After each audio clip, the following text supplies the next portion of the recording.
दोस्तों, यदि हमारे जीवन में कुछ ऐसे लोग हैं जो हमें नहीं समझ पाते हैं और बहुत ज़्यादा अहंकारी हैं और अपनी ही सोच हमारे ऊपर थोपते हैं, हमारे को अपने हिसाब से चलाना चाहते हैं और यदि हम नहीं चल पाते हैं तो हमारे को उनकी उनकी तरफ से बहुत कुछ सहना पड़ता है, गाली गलौज या लड़ाई झगड़ा या मारपीट आदि।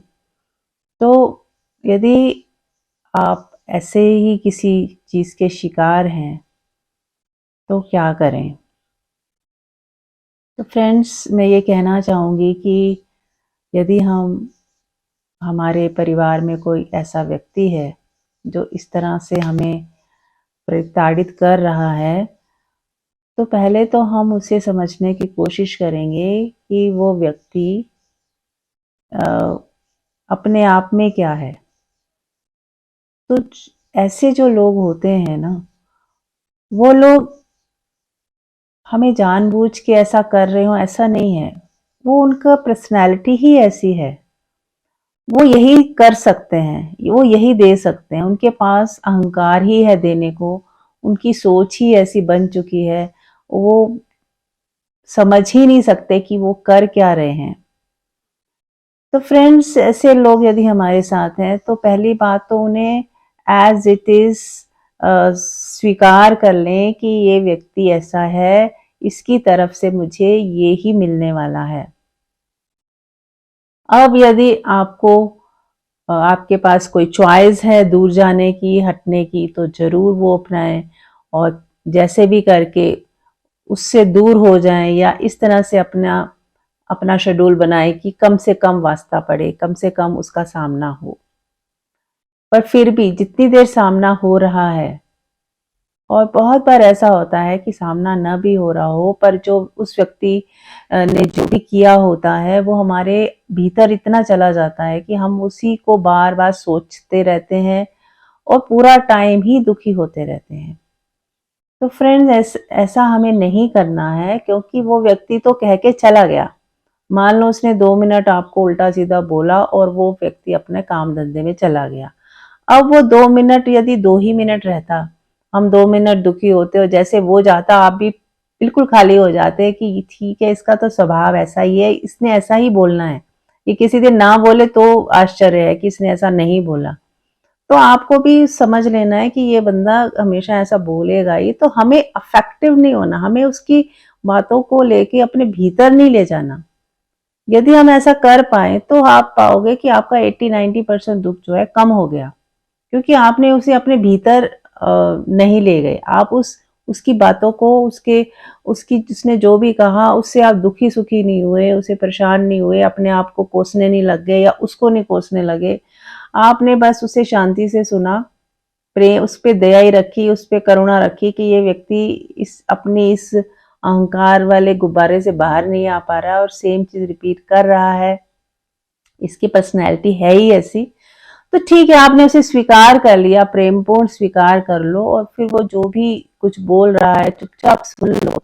और फिर वो जब चला जाएगा तो आप खाली के खाली ही हो, क्योंकि आपने रिएक्शन नहीं किया और ना ही आपने अपने अंदर उसको जगह दी। तो जैसे बुद्ध की एक कहानी है कि किसी ने पूछा कि अगर कोई गालियां दे तो आपको बुरा नहीं लगता? तो उन्होंने कहा कि पिछले गांव में कुछ लोग मेरे लिए मिठाई लाए थे, तो मैंने उसे मुझे खानी नहीं थी तो मैंने उसको वापस कर दी। मैंने कहा कि आप अपने उसने क्या किया होगा? तो उन्होंने उसने कहा कि आपने वापस कर दी तो फिर उसने बांट दी होगी अपने घर में, अपने बच्चों में। तो बोला बस ऐसे ही है, अगर कोई आपको कुछ दे रहा है, उल्टा सीधा बोल रहा है और आपको नहीं लेना है तो आप बस मत लीजिए उसको।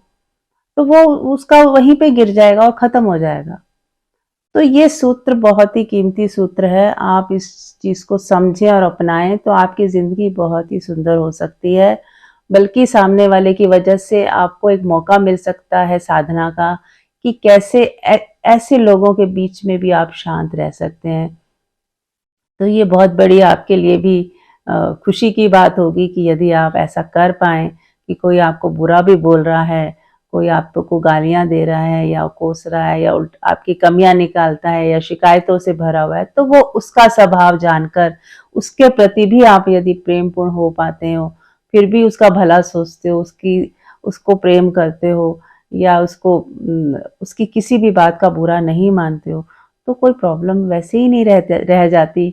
आपका संबंध भी बना रहता है, आपको वहां से भागने की भी जरूरत नहीं, और आप शांति पूर्वक प्रेम पूर्वक अपने सारे काम कर सकते हैं, अपनी जिंदगी खुशी से बिता सकते हैं। तो फ्रेंड्स, सोचिएगा, करके देखिएगा। आसान तो नहीं है, लेकिन आसान हो जाता है यदि हम समझ जाते हैं। ये आसान नहीं है, मतलब आपको कोई जोर जबरदस्ती करके ऐसा नहीं करना है कि मन में तो दुख आ गया और अब हम कह रहे नहीं आना चाहिए, नहीं आना चाहिए, नहीं, ऐसे नहीं। पहले हमें समझना पड़ेगा, अपने भीतर जाके देखना पड़ेगा कि मुझे किसी की वजह से क्यों दुखी सुखी होना है। अपना रिमोट कंट्रोल हमने किसी और को क्यों देना है कि कोई कुछ भी कहेगा और मेरा मूड खराब हो जाएगा। तो अपना रिमोट कंट्रोल यदि हम खुद के पास रखते हैं, यदि मेरा रिमोट कंट्रोल मेरे पास है और मेरी मर्जी के बिना कोई भी मेरे भीतर घुस नहीं सकता, तो आप अपने में बने रहें। सामने वाला अपने में बना हुआ है तो आप अपने में बने रहें, आप शांत बने रहें, आप मौन बने रहें, आप सुखी बने रहें, आप आनंदित बने रहें। कोई कुछ कह रहा है तो कह के वो चला गया, क्योंकि उसके पास वही था, उसका भीतर दुख था, परेशानी थी, इरिटेशन था, अहंकार था, तो वो अपना स्वरूप दिखा के चला गया। अब आप अपने स्वरूप में बने रहें, तो बस देखते रहें, प्यार से उसे जाने दें, वो चला जाए, आप खाली हो जाए, आप सोचे भी नहीं फिर दोबारा कि उसने क्या बोला, क्यों बोला, मेरे साथ ये किया, वो किया, कुछ सोचने की जरूरत नहीं। आप भी अपने कार्य में लग जाएं प्रेम पूर्वक, और वो भी अपना कार्य करके चला गया। तो ऐसे अगर आप इस चीज को साधारण बना लेंगे, क्योंकि हमारा मन ही है जो राई का पहाड़ बना लेता है, ठीक है। अगर आपको वही रहना ही है और वही उन लोगों के बीच में ही अपनी जिंदगी बितानी है, तो एक तरीका ये है कि हम शांत रहें, खुश रहें, आनंदित रहें, अपनी आत्मा में मजे लें। हमें दूसरे की कोई भी ज्यादा परवाह नहीं करनी है। Thank you so much friends. विचार कीजिएगा, यदि आपकी लाइफ में ऐसा कुछ है तो जरूर आप इससे बाहर आ सकते हैं। Thank you.